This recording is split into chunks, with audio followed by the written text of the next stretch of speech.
Okay, my name's Chris Croft. I run training courses in project management. I much prefer the APM process, that's the Association of Project Managers, to Prince. So I'm going to take you through the APM process really fast. It's a 12-step process that allows you to plan and deliver any project on time to budget and correctly to quality. So step 1, define the project really carefully. Make sure you know exactly what you're doing before you start. Agree it with everybody, probably at a kick-off meeting, and get the agreement in writing. This document is sometimes known as a PID, a project initiation document.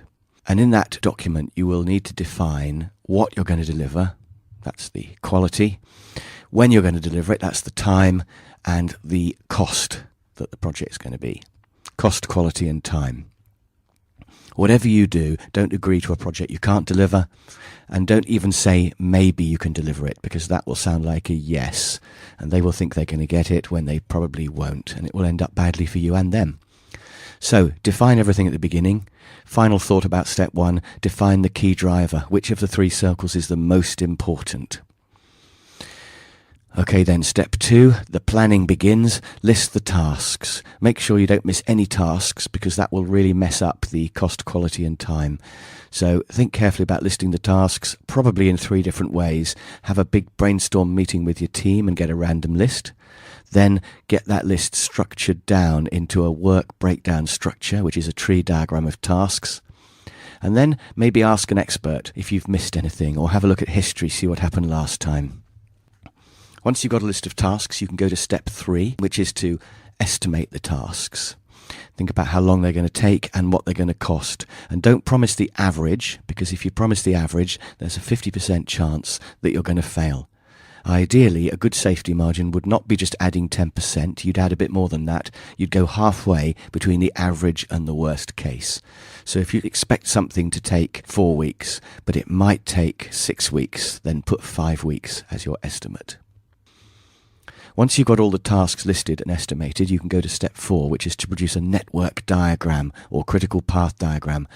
I quite often call this a post-it note diagram, because the best way to do it is to put all the tasks on post-it notes, stick them on a whiteboard or a big piece of paper, get them in roughly the right order, and then draw arrows connecting them so you know what comes after what.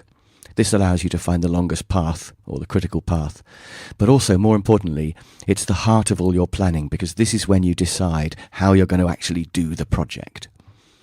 So this is a network diagram, absolutely essential. Do not jump straight to a Gantt chart, but do a network diagram first. Step 5 is to look at your network diagram and decide whether you're happy with how long it's going to take. If it's going to take longer, you'll need to speed it up, which is known as crashing. And this usually means either putting the money up on some of the tasks or reducing the quality of some of the tasks. Although sometimes you can overlap some of the tasks as well. And by the way, the ones that you need to crash obviously are going to be the ones on the critical path. No point in crashing a floating task. You have to keep an eye on the floating tasks though, because if you shorten the critical path enough, some of the floating tasks may then become critical. So, you've produced the network diagram without thinking about the total, and then you've looked at the total and reduced it if you have to.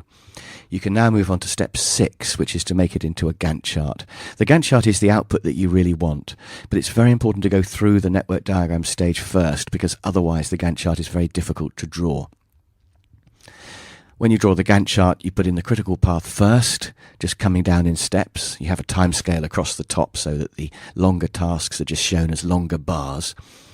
And then once you've got the critical path, all the floating tasks hang off that. You can look at what they come after and what they come before to put in the floating tasks. If we were doing a training course, we would do examples and we would practice this, of course, but you can probably see from this diagram roughly how it works. So you've got the Gantt chart. The Gantt chart is brilliant for 3 reasons. Firstly, it shows everybody what they've got to do and when. Each person can see their part of the project. Secondly, you can look vertically and see when you're going to be busiest. You can calculate the labour levels required, and you can slide floating tasks if you've got too much going on at once. And thirdly, you can use the Gantt chart to monitor what's going on by colouring in, but I'll come to that in a minute. So Gantt chart, completely essential. You have to have one. You can then go on to step 7, which is to think about resources in more detail, adding up vertically, and possibly even adding up all of your projects. Because if you've got a resource profile for each one, you can add up all the resource profiles to check that you are able to do all the projects that you want to do. And then finally, step 8, the last bit of your planning, is to look at the risks. You probably would look at the critical path on the Gantt chart in particular and think, what might go wrong? How likely are those things to go wrong, and how serious would they be if they do go wrong? If something's reasonably likely and reasonably serious, then you need to have a plan for what to do about it, either to make it less likely or make it less serious. So that's the end of the planning. That's the end of step 8. You need to do all of this before you commit to a project. So there is a little loop back to step 1, and you may find yourself going back to the people who want the project saying, I can't do it and this is why. Very important to be assertive, but the good news is planning makes you stronger. So if you've got a Gantt chart, you can use it as an arguing tool which everyone can understand. Once the project's been agreed by you and the people who want it, you then start the project. And step 9 is to monitor the project by colouring in the Gantt chart, check that you're keeping up with the schedule. You probably would have a monthly meeting, but possibly even a weekly meeting if necessary, based around the Gantt chart to make sure you're keeping up. So that's monitoring progress. The other thing that you want to monitor, which is step 10, is the finance. And you need to combine steps 9 and 10 really, because if you're underspent, you may think you're okay, but of course if you look at progress, it's probably you haven't done the work.